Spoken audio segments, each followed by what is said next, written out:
Hello សួស្តីអ្នកនរគ្នាខ្ញុំ Vigo លើសឡេមទៀតហើយថ្ងៃនេះផងដែរគឺយើងមកត្រឡប់មកជាមួយនឹងរឿង Gin Tama ភាគទី4របស់យើងបន្តទៀតក៏ប៉ុន្តែមុននឹងយកទៅកាន់ភាគទី4ចំពោះគ្នាយើងដែលអត់ទាន់បាន join ក្រុម Telegram ខ្ញុំទេ Channel ក្រុម Telegram ហ្នឹងកុំភ្លេច join អ្នកមួយទៅ link នៅក្នុង comment នៅក្នុង description ហ្នឹងឯងអញ្ចឹងកុំភ្លេច join អ្នកមួយដើម្បីដឹងព័ត៌មានសំខាន់ៗភ្លាមៗលឿនៗតន់ចិត្តប្រាសេរីភាគទី4មកហ្នឹងយើងក៏បានឃើញ Gin ក៏គេបានមកនិយាយជាមួយនឹងគ្នារបស់គេដែលជា Shin ក៏ដូចជាការគូអញ្ចឹងណាទោះថាណាគេដែលលួច chocolate របស់គេយកទៅញ៉ាំបាត់របស់គេបាត់ហើយនេះអារបស់គេទុកញ៉ាំសោះហ្នឹងណាហើយនៅពេលហ្នឹង Shin បានថាអត់ដឹងទេការកាក៏គេបានថាដឹងដែរប៉ុន្តែនៅពេលដែលគេនិយាយហ្នឹងក៏បានហូរឈាមច្រមុះដែលធ្វើឲ្យ Gin បានថាអូតាមពិតរបស់ដែលគេបានបាត់ហ្នឹងគឺការគូគឺជាអ្នកលួចសោះសាំដកកមកមីអូនឯងមិនក៏លួចរបស់បងអញ្ចឹងនេះអត់យល់ទេនេះហើយនៅពេលហ្នឹង Gin ខឹងខ្លាំងមែនតើតែម្ដងក៏បានស្លទៅកាន់ការគូថាលក្រោយឈប់លួចរបស់គេអារបស់គេហ្នឹងគឺជារបស់គេមិនមែនជារបស់ការគូទេអញ្ចឹងបើចង់បានរបស់ខ្លួនឯងគឺត្រូវតែជារបស់ខ្លួនឯងអត់យល់ហើយនៅពេលដែលពួកគេទាំងពីរនាក់កំពុងតែជជែកគ្នាសុកសុងក៏មានសម្លេងបុកផាំងហើយនៅពេលដែលគេអើទៅមើលទៅក៏បានឃើញបរិសម្នាក់ជិះមកបុកផ្ទះរបស់ពួកគេដែលកំពុងតែជួលនៅជាន់ខាងក្រោមមកហើយចំណែកឯយាយផាន់ម្ចាស់ផ្ទះជួលវិញក៏បានចុះមកនឹងខ្សែទៅកាន់អាប៉ែ delivery ដែលបានជិះមកបុកអញ្ចឹងផ្ទះរបស់គាត់តែម្ដងថាជីអត់មានបើកភ្នែកមើលទេអញ្ចឹងផ្ទះអញហើយជីបុកអញ្ចឹងគឺខ្ទេចផ្ទះអញអស់ដាក់យកមែនទេរមម៉ាត់ទៀតប៉ុន្តែនៅពេលហ្នឹងសំណាងល្អដែរដែលឈិនបានចូលមកហាមឃាត់តន់បើថាឈិនមករៀងយឺតអីយាយប៉ែនេះដាក់យកនេះយាយផាន់ស្រុកខ្មែរនៅក្នុង anime ជប៉ុនសាមដល់ហើយនៅពេលហ្នឹងគេក៏បានហៅឡានពេទ្យដើម្បីឲ្យមកជួយមើលក្មេង delivery អីអញ្ចឹងណាក៏បានដឹងថាតាមពិតទៅគេគឺជាអ្នករត់ delivery យកអីវ៉ាន់យកអីឲ្យគេហើយនៅពេលហ្នឹងគេក៏បានពឹងទៅកាន់ Gin ផងដែរថាឲ្យគេនឹងយករបស់មួយនេះគឺទៅកាន់ស្ថានទូតមួយដែលគឺជាកន្លែងដែលគេត្រូវដឹកយកទៅឲ្យបើសិនជាទៅយឺតឬក៏អីវ៉ាន់នឹងយឺតឬក៏អត់បានយកទៅ let នេះប្រកាសជាគេត្រូវបានដេញចេញហើយក៏បានដួលស្លាប់ពឹបនៅពេលដែលគេនឹងគឺពឹងទៅកាន់ Gin ហើយ Gin ក៏បានក្នុងចិត្តថាជួយអានឹងទីគ្រាប់បែកគឺឯគ្រាប់បែកវាមិនជាប់គុកគេបាត់ហើយយកទៅឲ្យគេមិនជន់ដានចោលក៏ប៉ុន្តែមិនដឹងធ្វើម៉េចបើគេពឹងឲ្យមិនជួយបន្ទាប់មក Shin Gin ក៏ដូចជាការគូគេបានមកដល់កន្លែងស្ថានទូតមួយដែលគេគឺត្រូវយកអីវ៉ាន់របស់អ្នក delivery មកនឹងយកមកឲ្យអញ្ចឹងណាហើយកន្លែងនេះគឺជាកន្លែងរបស់ពួកអាម៉ាន់តូទៀតដល់កហ្មងម្នាក់គ្រាន់តែឮថាជាកន្លែងពួកអាម៉ាន់តូចាប់ដើមភ័យបុកពោះផឹបនេះហើយនៅពេលដែលពួកគេកំពុងតែឈរនិយាយសុកនោះក៏មានអាម៉ាន់តូមួយដែលបានដើរមកពីក្រោយខ្នងរបស់ពួកគេនៅបានសួរថាទេពួក3នាក់ឯងមករកស្អីគេហេតុអីក៏មកឈរនៅកន្លែងមុខស្ថានទូតរបស់ពួកគេអញ្ចឹងហើយនៅពេលហ្នឹងគ្នារបស់ពួកគេក៏បានថាអូនចូលមកយកនេះចំណៃអូនឯងសាំដល់កការគូនិយាយមកដូចយកចំណៃឆ្កែមកឲ្យគេអញ្ចឹងដែលធ្វើឲ្យ Gin ក៏បានដាក់ការគូមកដែរហើយក៏បានថានេះគឺជារបស់ដែលអ្នក delivery ក៏ដូចយកមកឲ្យអញ្ចឹងណាហើយកូនចាអាម៉ាន់តូបានថាគេដូចជាមិនបាន order អីមកនោះទេហើយឥឡូវហ្នឹងកំពុងតែខ្លាចការដាក់គ្រាប់បែកបន្ទុះទៀតគេក៏បានកវីអាហ្នឹងចេញពីដៃរបស់ Gin ដែលធ្វើអាគ្រាប់ហ្នឹងផ្ទុះដៀងមែនតើចុំស្មាគ្រាប់បែកលេនេះគ្រាប់បែកមែនតើហើយពួកគេទាំង4នាក់ក៏បើកភ្នែកស្លើមើលបណ្ដោយចុំយាយអញយកគ្រាប់បែកមកឲ្យមុខផ្ទះគេទៀតមានអីមានតែរត់ហើយនៅពេលហ្នឹងយើងក៏បានឃើញកូនចាអាម៉ាន់តូគេបានចាប់ដៃរបស់ Shin ជាប់ Shin ចាប់ដៃទៅកាន់ Gin ថាបលែងដៃហើយចំណែក Gin ក៏បានចាប់ដៃទៅកាន់ការគូទៀតការគូថាបលែងដៃមិត្តស្លាប់រស់អានេះមិត្តស្លាប់រស់អីមិត្តរត់រស់ចោលនេះអើយលែងដៃខ្ញុំមកបងអើយការកូរ៉ាសាសុំបលែងដៃមកហើយចំណែក Gin វិញសុំឲ្យ Shin ហ្នឹងគឺលែងដៃដល់ក៏ថារស់អស់គ្នាងាប់អស់គ្នាហើយនៅពេលហ្នឹងយើងក៏បានឃើញកូនចាអាម៉ាន់តូក៏បានរត់ចេញមកច្រើនអ្នកខ្លាំងមែនតើប៉ុន្តែអ្វីដែលចាអារម្មណ៍យើងក៏បានឃើញមានបរិសម្នាក់ក៏បានអង្គុយនៅគៀនជាងហ្នឹងឡើងស្ងប់ស្ងាត់យកតែមែនតើហើយនៅពេលដែលឃើញកូនចាអាម៉ាន់តូមកច្រើនបរិសហ្នឹងក៏បានធ្វើការលោតជាន់ទៅលើក្បាលកូនចាអាម៉ាន់តូនិងបានជួយទៅកាន់ក្រុមរបស់ Shin Gin ក៏ដូចជាការគូហើយតាមពិតទៅបរិសម្នាក់ហ្នឹងគឺជាការសូរ៉ាគាត់នៅឃើញការសូរ៉ាភ្លាមហ្នឹង Gin ក៏បានហៅទៅកាន់ការសូរ៉ាថា Zora ហើយនៅពេលដែលលើ Gin ហៅ Zora អញ្ចឹងការសូរ៉ាខឹងខ្លាំងមែនតើក៏បានដាក់គេមកដៃបឹបថាកុំឲ្យហៅអញ្ចឹងឈ្មោះរបស់គេគឺការ Zora យល់អត់មិនមែន Zora ទេងាប់អញខុសតែពាក្យការមួយគ្រាន់តែភ្លេចការមួយក៏បានហើយដល់កមកហើយនៅពេលហ្នឹង Gin ក៏គេបាននិយាយថាស្អីគ្រាន់តែហៅខុសឈ្មោះថែមមួយម៉ាត់ការមិនការសោះក៏ចាំបាច់វាយឆ្លោះគ្នាតែរឿងឈ្មោះហ្នឹងហើយនៅពេលហ្នឹងពួកគេទាំងពីរនាក់ក៏បានជជែកគ្នាមិនទូផងដែរតែកំពុងតែចែកគ្ន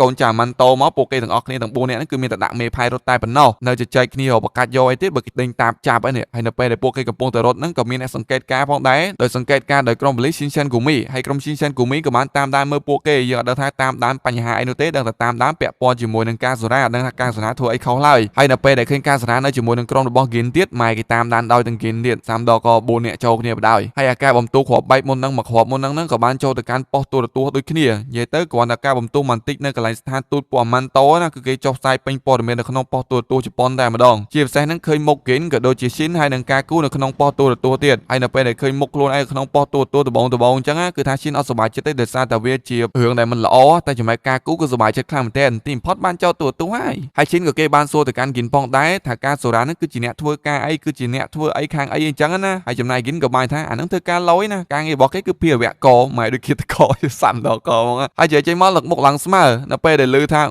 ចុំភារវៈកគិតកម៉ែមិនទឹកមុខ Shin បើកគ្រាប់ភ្នែកចង់ប៉ិនជាងទេហើយអាកំពុងតែឮអញ្ចឹងភ័យអញ្ចឹងខ្លាចទៅកាន់ការសូរ៉ាហើយការសូរ៉ាក៏គេបានដើរចូលមកទៀតដោយការសូរ៉ាដើរចូលមកជាមួយនឹងគ្នារបស់គេ5 6 7នាក់ចូលមកនិយាយជាមួយនឹង Gin គឺពួកគេនេះគឺចង់បះបោជាមួយនឹងពួកអាម៉ាន់តូដើម្បីស្ដារឡើងនៅអ្នកដែលប្រើសាមរ៉ៃគឺត្រឡប់មកវិញ ដោយសារតែរយៈពេល20ឆ្នាំហើយដែលពួកគេហ្នឹងគឺត្រូវបានពណ៌ម៉ាន់តូគ្រប់គ្រងអីចឹងណាដោយសារតែ20ឆ្នាំមុនហ្នឹងអ្នកលេងដាវសាមរ៉ៃអ្នកគុនសាមរ៉ៃតែប្រមាណហ្នឹងក៏បានប្រឆាំងជាមួយនឹងពណ៌ម៉ាន់តូដែរកាលពីពណ៌ម៉ាន់តូចូលមកគ្រប់គ្រងនៅតំបន់អ៊ីដូរបស់ពួកគេដំបូងហ្នឹងដែលដោយសារតែពណ៌ម៉ាន់តូវាមានបច្ចេកវិទ្យាខ្ពស់មានអេឡិចត្រូនិកមានកំភ្លើងយន្តមានអីធំខ្លាំងអញ្ចឹងដែលធ្វើឲ្យពួកគេក៏សម្រេចចិត្តចោះចាញ់ក្រុមស្នាដៃរបស់ពណ៌ម៉ាន់តូក៏ដូចជាឈប់ប្រើដាវសាមរ៉ៃបន្តទៀតចាប់ពីពេលហ្នឹងរហូតមកដល់ឥឡូវវាចូល20ឆ្នាំជាងហើយបាក់មុខបាក់មាត់អ្នកសាមរ៉ៃខ្លាំងមែនតើទើបឥឡូវហ្នឹងការសនាគឺចង់ស្ដារអ្នកលេងសាមរ៉ៃត្រឡប់មកវិញនឹងតស៊ូប្រយុទ្ធប្រឆាំងជាមួយនឹងពណ៌ម៉ាន់តូហើយចំណែកគេនៅពេលដែលលឺបែបហ្នឹងគេមានបាននិយាយអីនោះទេដោយការសនាបាននិយាយថាបើសិនជាគេចូលរួមជាមួយនឹងពួកគេគឺពួកគេអាចមានឱកាសខ្ពស់ដើម្បីស្ដារស្ថានភាពអ្នកលេងដាវសាមរ៉ៃហ្នឹងគឺត្រឡប់មកវិញគ្រប់គ្រងនិងបណ្ដេញពណ៌ម៉ាន់តូចេញឲ្យតែគេហ្នឹងគឺយល់ព្រមដោយសារតែគេហ្នឹងគឺមានសមត្ថភាពខ្លាំងមែនតើសម្បីតាការពី20ឆ្នាំមុនអាការចូលរួមប្រយុទ្ធដេញពណ៌ម៉ាន់តូហ្នឹងក៏មានហ្គីនផងដែរជាមួយនឹងកាសរ៉ាអីចឹងណាពួកគេទាំងពីរហ្នឹងដូចបេះឌូអូចឹងនៅក្នុងការកម្ចាត់ទៅកាន់ក្រុមពណ៌ម៉ាន់តូតែដោយសារតែគ្នារបស់ពណ៌ម៉ាន់តូច្រើនពេកគ្នាគេតែពីរនាក់ហ្នឹងក៏មិនអាចយកឈ្នះទៅកាន់ពណ៌ម៉ាន់តូបានតែឥឡូវហ្នឹងបើសិនជាពួកគេស្ដារអ្នកដែលលេងដាវសាមរ៉ៃមកបានច្រើនគឺពួកគេហ្នឹងគឺអាចមានឱកាសច្រើនអញ្ចឹងណាសំខាន់គឺលើហ្គីនហ្នឹងគឺហ្គីនយល់ព្រមដែរអត់ចំណែកហ្គីនវិញគេអាចជាធ្វើមិនដឹងនិយាយទៅអត់សូវខ្វាយខ្វល់ជាមួយនឹងពាក្យសម្ដីរបស់ការសរានោះទេដែលធ្វើឲ្យការសរាក៏គេខំប្រឹងនិយាយបញ្ចុះលេងចឹងណាហើយហ្គីនបាយថាអត់ទេ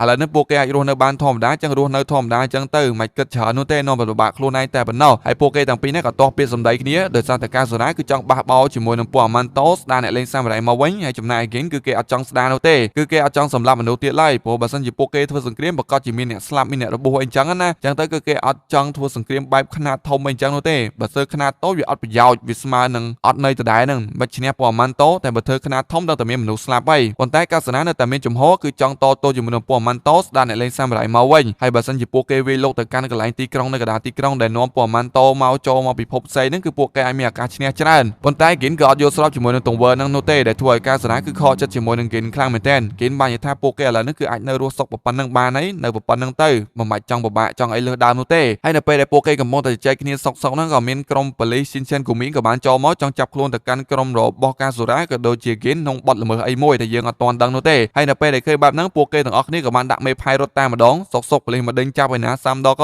ហើយចំណែកឈិនក៏បានសួរទៅកាន់គ្នារបស់គេថាចំពោះហ្នឹងមកពីណាអត់ដែរស្គាល់សោះហើយចំណែកកាសូរ៉ាក៏បានប្រាប់ទៅកាន់ឈិនផងដែរថាពួកគេគឺជាក្រុមប៉ូលីសដែលមានរហស្សនាមក្រុមស៊ីនសិនគូមីហើយមកចាប់ពួកគេហ្នឹងក៏អត់ដឹងថាមានគោលបំណងអីដែរប្រហែលជាពួកគេហ្នឹងពាក់ព័ន្ធជាមួយនឹងក្រុមអាម៉ាន់តូមានការយល់ច្រឡំអីចឹងណារឿងហ្នឹងយើងក៏អត់ទាន់ដឹងច្បាស់ដែរព្រោះថាក្រុមប៉ូលីសស៊ីនសិនគូមីហ្នឹងក៏មានខ្សែខាអាម៉ាន់តូទេហើយចំណែកឯហ្គីនណាកំពុងតែរត់ចេះអោនតន់អង្គអីមកដើរសាមរ៉ៃហ្នឹងមិនដឹងមិនម៉ានេះហើយចំណែកឯក្រុមប៉ូលីសហ្នឹងគឺអត់បានស្ដាប់ពាក្យបកស្រាយរបស់ហ្គីននោះទេហ្គីនបាយថាចំលេងកាប់មែនតើអត់ដឹងឈឺអីកាប់លោត្រូវមិនងាប់ហើយពួកក្រុមប៉ូលីសក៏បាននិយាយថាហើយបើកាប់ឲ្យត្រូវនឹងអីបើកាប់មិនត្រូវកាប់ធ្វើអីហើយពួកគេទាំងពីរនាក់ក៏បានប្រយុទ្ធគ្នាកាច់ចុះកាច់ឡើងអាហែកតាអាវរបស់ហ្គីនតែប៉ុណ្ណោះហ្គីនវិញគឺអត់មានបញ្ហាអីនោះទេដោយសារតែហ្គីនខ្លាំងតែហ្គីនអត់បានតដៃឡើយហ្គីនគឺគេបានតែត្រឹមទប់ក៏ដូចជាកិច្ចតែប៉ុណ្ណោះបើសិនជាគេតដៃប្រកាសជាប៉ូលីសហ្នឹងគឺរងរបួសជាមួយនឹងដាវរបស់គេហើយអញ្ចឹងគេគ្រាន់តែទប់តែប៉ុណ្ណោះហើយនៅពេលហ្នឹងគ្នារបស់ប៉ូលីសហ្នឹងក៏បានចូលមកដោយអូគីតាបាញ់មកកាភ្លើងធំបឹបអាប៉ែនេះចូលមកខុសគេរហូតហ្មងគេប្រើដាវសាមរ៉ៃប្រយុទ្ធគ្នាដល់ប៉ែនេះចូលមកលេងសឹកកាភ្លើងធំលីបាញ់យកគ្នារបស់គេបានថាឯងចង់សម្លាប់អញទាំងរួមមែនឯងបាញ់ហ្នឹងបាញ់ហ្គីនក៏បាញ់អញសាំដកមកអត់យល់ទេបើថាបាញ់ងាប់ទាំងពីរមិនចេះរយទាំងពីរហើយនៅពេលហ្នឹងពួកគេក៏បានលំពាត់គ្នារបស់ហ្គីនចិត្តផងដែរដោយសារតែហ្គីនកាសនាគ្នារបស់គេគឺនៅក្នុងបន្ទប់ហ្នឹងឥឡូវនេះគឺគេបានបិទចិត្តហើយមុនហ្នឹងមកក្រកភ្លើងធំដែលធ្វើឲ្យសក់ក្បាលរបស់ហ្គីនហ្នឹងឡើងឆេះសពងហើយចំណែកកាសនាក៏គេបានដកគ្រាប់បាយកំណត់នីតិរបស់គេចេញមកដោយបាននិយាយថាពួកគេហ្នឹងបំទូគ្រាប់បាយឯទៅចឹងក៏អស់គ្នាអើយហ្គីនគ្រាន់តែឃើញគ្រាប់បាយភ្លាមគឺគេបាយថាហេឯធ្វើចឹងមិនឯបើបន្ទូគ្រាប់បាយបង្ងាប់ដល់គ្នាមើលគ្នាប្រមាណអ្នកគ្នាគេប្រមាណអ្នកប៉ូលីសប្រមាណអ្នកឯធ្វើចឹងដូចបន្ថយជីវិតដល់នេះអញមិនទាន់ចង់ងាប់ទេហើយនៅពេលដែលហ្គីនក៏ដូចជាកាសនាកំពុងតែជជែកគ្នាណាគ្រាប់បាយក៏បានធ្លាក់ទៅក្នុងដៃរបស់កាការ៉ាហើយកាការ៉ាក៏បានឆ្កឹះចុះឆ្កឹះឡើងសប្តាហ៍គ្រាប់បាយនេះវាចាប់ដើមថយកំណត់នីតិតែម្ដងនៅសល់តែ1នាទី10វិតែប៉ុណ្ណោះហើយចំណែកឯពួកប៉ូលីសនៅខាងក្រៅគឺមានដឹងអីនេះពួកគេក៏បានថាបើសិនជាក្រុមហ្គីនអត់ចេញមកឲ្យពួកគេចាប់ខ្លួនទេគឺគេនឹងទម្លុះចូលបាញ់យកតែម្ដងហើយនៅពេលដែលរាប់1 2 3រៀបបាញ់ចេញហ្នឹងស្រាប់តែក្រុមរបស់ហ្គីនក៏បានធាក់ទ្វារចេញមកនឹងបាយថាគ្រាប់បាយជិបតួហើយឆាប់រត់មែនទេគ្រាប់បាយនៅដៃរបស់ហ្គីនហ្នឹងហ្គីនក៏បាននិយាយថាឆាប់រត់គ្រាប់បាយមកហើយគ្រាប់បាយមកហើយនេះឃើញសល់តែ47វិទេដល់ពេលក្រុមប៉ូលីសនៅពេលដែលឃើញហ្គីនកាន់គ្រាប់បាយសល់តែ47វិអញ្ចឹងពួកអូនហ្នឹងវាខ្លាចចិត្តរយដៃឲ្យនងគ្នាដាក់មេផាយរត់ទាំងអស់គ្នាមែនទេមិនក្រុមប៉ូលីសដេញក្រុមហ្គីននេះក្រុមហ្គីនយកគ្រាប់បាយដេញក្រុមប៉ូលីសវិញសាំដកមកសាច់រឿងអើយស្អីក៏មានដែរហើយចំណែកឯហ្គីនក៏បានបោះគ្រាប់បាយហ្នឹងឲ្យទៅកាន់ឈិនឲ្យឈិនហ្នឹងគឺជាអ្នកសេរីស្រង់ទៅហើយចំណែកឈិនក៏បានបោះគ្រាប់បាយហ្នឹងឲ្យទៅកាន់ការគូបោះទៅឲ្យទៅកាន់ហ្គីនវិញហើយឥឡូវនេះរយៈពេលវានៅសល់តែ7វិទេពួកគេមានតែគប់គ្រាប់បាយចេញតាមប្អូនកញ្ចក់ហ្នឹងហើយនៅពេលដែលឃើញឱកាសល្អបែបហ្នឹងការការ៉ាក៏បានប្រើឆាត់របស់គេវាយហ្គីនមកឆាត់ហ្នឹងដែលធ្វើឲ្យហ្គីនហ្នឹងខ្ទាតជាមួយនឹងគ្រាប់បាយចេញទៅខាងក្រៅប្អូននៅកន្លែងកញ្ចក់ហ្នឹងដើម្បីឲ្យពួកគេមានសុវត្ថិភាពហើយចំណែកហ្គីនគិតក្នុងចិត្តថាចុយមើលគេធ្វើចឹងបានទៀតអញ មេក្រុមនៅសល់តែ2វិនាទីគិនក៏បានគប់គ្រាប់បែកហ្នឹងឡើងទៅខាងលើប៉ុន្តែគិនក៏បានធ្លាក់ចុះទៅខាងក្រោមផងដែរមិនដឹងមិនម៉ានេះហើយគ្រាប់បែកនៅពេលដែលវាដល់នាទីវាក៏បានផ្ទុះនៅលើអាកាសអត់មានផលប៉ះពាល់អីនោះទេចំណែកឯការគូក៏ដូចជាឈិនក៏បានមើលទៅកាន់គិននៅខាងក្រោមផងដែរជូនពរសំណាងល្អអូនគិនហើយគិនទៅគេមិនដឹងមិនម៉ានេះសូម្បីតែក្រុមប៉ូលីសឈិនឆានកូមីក៏បានឈរមើលពួកគេហ្នឹងគឺពីចម្ងាយផងដែរខ្លាចងាប់ទៅថាគ្រាប់បែកហើយចំណែកការសាណាក៏បានឈរមើលផងដែរពីភាពអង់អាចក្លាហានរបស់គិននិយាយទៅ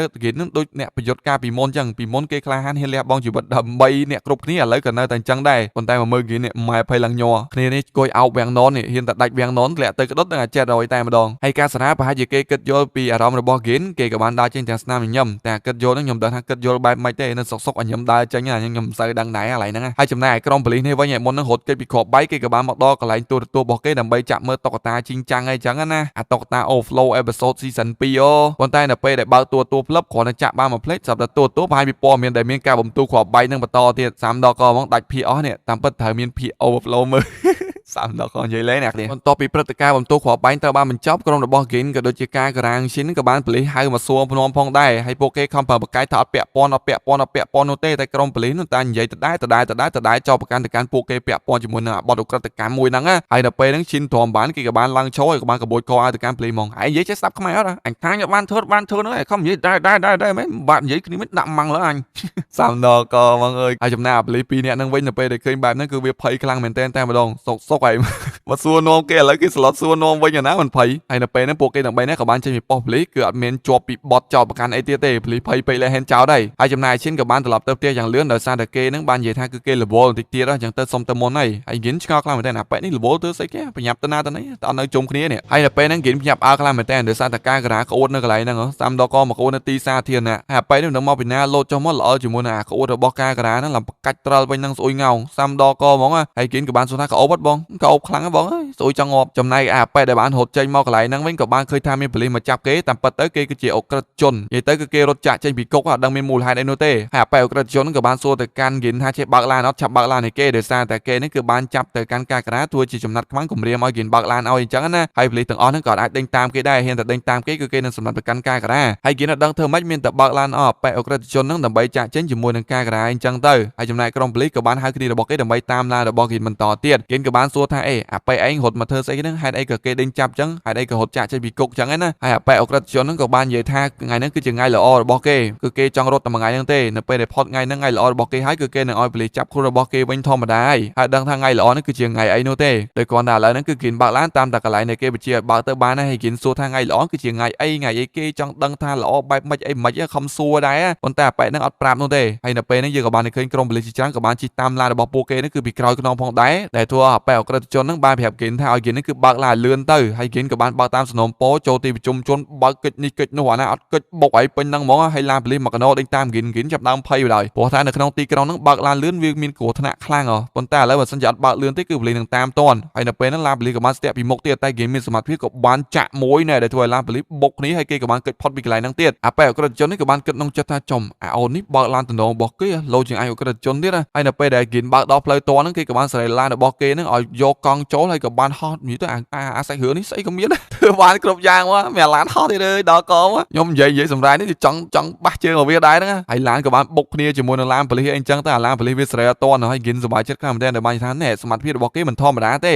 េតែនៅពេលដែលកលេចមើលក្រោមម៉ែឡានប៉ូលីសហោះតាមមកដោអាអ្នកពងរៀនអាគារហ្នឹងនាំគ្នាបុកពោផប់ឃើញឡានហោះពេញមេឃស្អីក៏មានដែរអើយមានតាំងពីឡានហោះកតុំមួយហោះទូហោះរឿងនេះដល់កហ្មងហើយនៅពេលហ្នឹងឡានរបស់គិនក៏បានកិច្ចពីឡានប៉ូលីសច្រើនយកតែមែនតែនតែម្ដងប៉ុន្តែពេលហ្នឹងគេក៏អាចកិច្ចខ្លួនបានដោយបានបន្លំខ្លួនជាមួយនឹងទូហោះនៅក្បែរអាគារមួយហ្នឹងចឹងទៅគឺគេអាចកិច្ចខ្លួនបានពីឡានប៉ូលីសជាច្រើនហ្នឹងដូចគ្នាហើយនៅពេលដែលគេចុះមកកន្លែងដែលមានសុវត្ថិភាពពួកគេក៏បានសើចសប្បាយជាមួយនឹងគ្នាដែលពួកគេឥឡូវហ្នឹងគឺមានសេរីភាពមានអាចកិច្ចផុតពីក្រុមប៉ូលីសបានហើយតែនៅពេលដែលកំពុងតែសើចសប្បាយសុកហ្នឹងមើលទៅខាងមុខក៏មានបរិសម្នាក់កំពុងតែបដៅកូនរបស់គេហ្នឹងដើរកាត់ផ្លូវឡានរបស់គេមែនទេគេក៏បានចាប់ប្រាំងទៅបុកជាមួយនឹងបកគោភ្លើងម៉ាំងបកាច់ត្រិលនឹងបាត់បើកឡានគិតមើលផ្លូវទេគិតតែសើចសប្បាយហើយឲ្យដឹងប្រឹងហើយនៅពេលហ្នឹងបរិសម្នាក់ដែលបានបដៅកូនកាត់ផ្លូវក៏បានថាចានេះបើកឡានភ្លើអត់មើលអញពងបដៅកូនឲ្យជិះទៅបុកបកគោភ្លើងណែ ចឹងវិញហើយចំណាយគិនមើលចិត្តខ្លាំងមែនទែនដឹងចាញ់បុកអត់កិច្ចពេលហ្នឹងយើងក៏បានឃើញក្រុមប៉ូលីសក៏បានមកតាមទាន់របស់ក្រុមរបស់គិនក៏ដូចជាអបិអក្រិតជននេះទៀតហើយអើយតាមដល់កហ្មងហើយនៅពេលហ្នឹងគិនក៏បានជួយនាំអបិអក្រិតជនហ្នឹងរត់ចេញតាមផ្លូវប្រហោងលូនៅខាងក្រោមដីផងដែរហើយគិនក៏គេបានដាស់ទៅកាន់ការគូហើយចំណាយអបិអក្រិតជនក៏បានសួរទៅកាន់គិនថាអីក៏ជួយគេពពួកគេដែរស្គាល់គ្នាផងហ្នឹងហើយគិនក៏បានថាគឺគេជួយទៅកាន់អបិអក្រិតជនដោយសារតែគេចង់ដឹងថាថ្ងៃល្អរបស់អបិហ្នឹងដែលជាថ្ងៃហ្នឹងគឺជាថ្ងៃអីមានរឿងអីកើតឡើងហើយអបិហ្នឹងគេក៏បានសើចហើយក៏បានរត់បន្តទៅមុខទៅកន្លែងនៃគេហ្នឹងគឺចឹងទៅហើយមកស្ទុះក្រោយមកពួកគេក៏បានទៅចូលរួមការប្រគំតន្ត្រីរបស់ក្មេងស្រីអូស៊ូចំយ៉ានេះមកមើលក្មេងស្រីជាង concert ឯណាសាំដកហ្នឹងហើយគឺជាថ្ងៃល្អបំផុតថ្ងៃល្អរបស់អបិអក្រិតជនហ្នឹងដែលធ្វើឲ្យគិនហួចចិត្តខ្លាំងមែនទែនចុយគាត់ចេញពីគុកមកមើលគេប្រគំ concert អានេះ fan K-pop ទៅនេះសាំដកហ្មងហើយយើងក៏បានឃើញនៅកន្លែងហ្នឹងមាន fan ក៏ដូចជាអ្នកគាំទ្រច្រើនខ្លាំងតែមែនទែនទៅកាន់អូស៊ូហ្នឹងគ្រាន់តែជាក្មេងស្រីមួយធម្មតាទេប៉ុន្តែមានអ្នកគាំទ្រអ្នកបោះសម្លេងច្រើនយល់តែមែនទែនសូម្បីតែអបិអក្រិតជននេះក៏គេជា fan ជាអ្នកគាំទ្រក្មេងស្រីមួយហ្នឹងកប់សេរីកប់លូដែរហើយនៅពេលដែលឃើញបែបហ្នឹងយើងក៏បានឃើញគិនក៏បានដាក់អបិហ្នឹងមួយជើងអាបកាច់អញខំបថយជីវិតកិច្ចពីប៉ូលីសជូនកិច្ចពីប៉ូលីសផងអីផងមកមើលក្មេងស្រីរោម concert សោះស្មាថ្ងៃល្អថ្ងៃអីប៉ុន្តែអបិអក្រិតជនហ្នឹងក៏អត់បានតបតជាមួយនឹងគិនផងដែរដោយសារតែនេះគឺជាអារម្មណ៍ល្អរបស់គេពេលវេលាល្អរបស់គេគឺគេនឹងសើចសប្បាយជាមួយនឹងការប្រគំតន្ត្រីរបស់ក្មេងស្រីអូស៊ូហ្នឹងអើយវាមានចឹងដែរអញហើយនៅពេលហ្នឹងគេក៏បានឈររំត្រែកត្រកចឹងទៅដែលធ្វើឲ្យគិនខឹងខ្លាំងមែនទែនគេក៏បានដើរចេញនឹងហៅការការាត្រឡប់ទៅកាន់ផ្ទះរបស់ពួកគេវិញតែការការាអត់ព្រមទេចង់ទៅមើលអញ្ចឹងទៅតែឯងក៏បានដែរហើយនៅពេលដែលគិនដើរចេញមកគេក៏បានគិតថាចុយមកគ្នាអញចឹងអីដល់កមកម៉ាត់មកមើល concert ឯណាដូចកូនក្មេងហើយនៅពេលដែលគិនងាកទៅក៏បានឃើញចុយហេអូននេះមកធ្វើអីគេនៅនេះដែរដល់កមកឈិននេះ fan របស់អូស៊ូដែរហ្នឹងមានសិតតាអីណាចលនាគ្រប់ត្រូលអូស៊ូឯណាពេញនឹងសាំដល់កមកក៏បានស្រែកគ្រប់ត្រូលអូស៊ូអេអូនឯងគ្រប់ត្រូលអូស៊ូគេឲ្យងាកក្រោយមកឲ្យឃើញបងណាគេអត់ហើយនៅពេលហ្នឹងយើងក៏បានឃើញឈិនក៏បានងាកមកឃើញជាមួយនឹងគិនគឺគេផ្ញើអើខ្លាំងមែនទែនគិនបាននិយាយថាអូអូនឯងប្រកាច់បញ្ញាប់មកផ្ទះតាមពិតមកធ្វើចឹងចលនាគ្រប់ត្រូលអូស៊ូអីចឹងទៅសាំដល់កមកហើយនៅពេលហ្នឹងឈិនក៏បានថាត្រូវហើយគឺគេគ្រប់ត្រូលអូស៊ូក្មេងស្រីមានសមត្ថភាពគឺគេចូលចិត្តគ្រប់ត្រូល K-pop ហើយនៅពេលហ្នឹងលេខាដែលជាអ្នកមើលការខុសត្រូវរបស់អូស៊ូក៏បាននៅកន្លែងហ្នឹងផងដែរនឹងបានសរសើរទៅកាន់ពួកគេអូស៊ូនេះគឺមានសមត្ថភាពគ្រប់ត្រូលអូស៊ូទៅមិនខុសទេហើយចំណែកស្គីនវិញក៏គេបានសើចជាសាយប្រឡប់មើលសើចនិយាយមែនអ្នកគ្នារឿងស្អីក៏អាចកើតឡើងដែរអ្នកគ្នាមិន surprise ទេនិយាយមែនណាម្ដងឈួម្ដងជាទេរឿងហើយនៅពេលដែលមេការហ្នឹងក៏លេចទៅមើលខាងក្រោមយើងក៏បានឃើញជាមួយនឹងអបិអក្រិតជនហ្នឹងក៏បានភ្ញាក់ផ្អើលខ្លាំងមែនទែនចំអបិនេះមិននៅនឹងដែរមើលទៅពួកគេទាំងពីរនេះដូចជាស្គាល់គ្នាហើយនៅពេលដែលអបិអក្រិតជនងាកមកឃើញជាមួយនឹងអ្នកស្រីមេការហ្នឹងពួកគេទាំងពីរនេះក៏បានមើលមុខគ្នាហើយក៏បានហៅគ្នាចេញទៅនិយាយគ្នានៅខាងក្រៅតាមពិតទៅពួកគេទាំងពីរអ្នកស្គាល់គ្នាហើយតាមពិតអបិអក្រិតជនហ្នឹងគឺជាឪពុករបស់ក្មេងស្រីអូស៊ូនៅបង្កើតប៉ុន្តែដោយសារតែគេធ្វើខុសគេមានបទល្មើសជាប់ខ្លួនអញ្ចឹងណារយៈពេល10ឆ្នាំជាងហើយដែលគេហ្នឹងគឺអត់អាចនៅក្បែរកូនស្រីរបស់គេទេតែឥឡូវកូនស្រីរបស់គេជោគជ័យគឺគេគ្រាន់តែមកគាំទ្រក៏ដូចជាមកតាមពាក្យសន្យាដែលគេនឹងមកចូលរួមមើលការប្រគំតន្ត្រី concert របស់កូនស្រីរបស់គេអូស៊ូតែប៉ុណ្ណោះហើយយើងអត់ដឹងថាមេការហ្នឹងជាមួយណាអបិហ្នឹងត្រូវជាអីនឹងគ្នាទេឥឡូវហ្នឹងគ្រាន់តែដឹងថាតាមពិតទៅក្មេងស្រីអូស៊ូជាកូនរបស់អបិអក្រិតជនហ្នឹងហើយបន្ទាប់ពីនិយាយគ្នាហើយមេការរបស់ក្មេងស្រីអូស៊ូក៏បានធ្វើការដើរចេញពីកន្លែងហ្នឹងផងដែរហើយនៅពេលដែលមេការដើរចេញទៅផ្លឹបយើងក៏បានឃើញថាគិនក៏គេបានចូលមកនឹងបានឲ្យស្គរកស៊ូមួយទៅកាន់អបិអក្រិតជនហ្នឹងហើយក៏បាននិយាយលើកទឹកចិត្តទៅកាន់គេថាមានភាពក្លាហានទៅន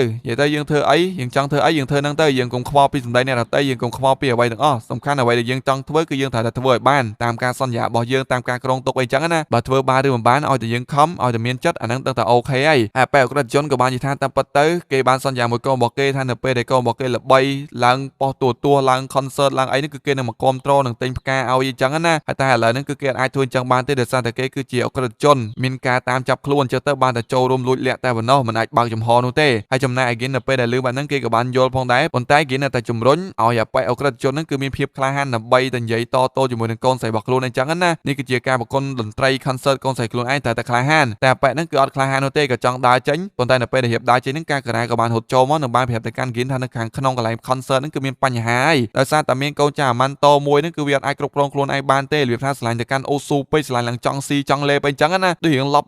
មិនទេនិយាយទៅ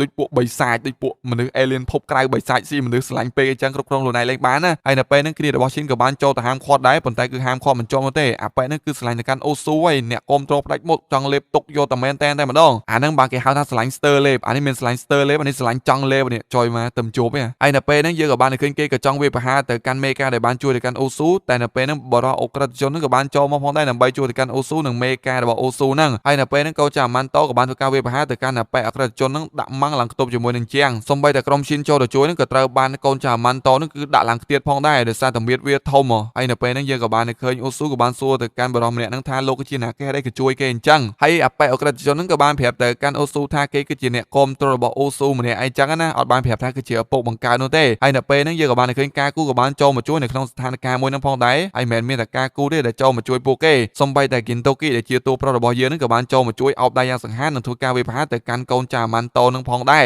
ណែកាប់យក